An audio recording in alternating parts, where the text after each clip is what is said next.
Period నియోజకవర్గంలో కూడా జనసేన అభ్యర్థి గెలవాలని మీరందరూ కూడా నడుము బిగించి జనసేన అభ్యర్థిని గెలిపించి పవన్ కళ్యాణ్ గారికి గిఫ్ట్గా ఇవ్వాలని మీ అందరినీ కోరుకుంటున్నా.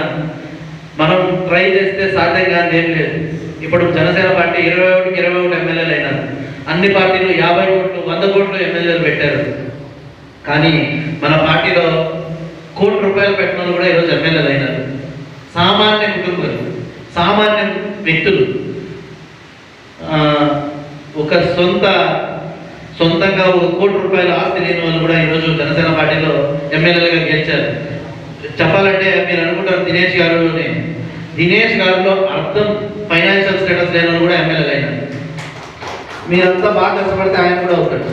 మన పార్టీలో జనసేన పార్టీలో ఒక ఉండే ఫెసిలిటీ ఏంటంటే విజయవాడ దినేష్ అనే వ్యక్తినో మైబోస్ మహేష్ అనే వ్యక్తినో చూసి కాదు, పవన్ కళ్యాణ్ గారు అనే వ్యక్తిని చూసి పవన్ కళ్యాణ్ గారు ఎవరు పెట్టినా వాళ్ళని సపోర్ట్ చేస్తే ఏకైక కార్యకర్తలు కానీ ఒక క్యాడర్ కానీ ఈ భారతదేశంలో దేనికైనా సొంతం ఉందంటే అది భారతదేశ రాజకీయ చరిత్రని మలుపు తిప్పి ఏ రాజకీయ పార్టీకి ఇన్నేళ్లలో సాధ్యం కానండి 100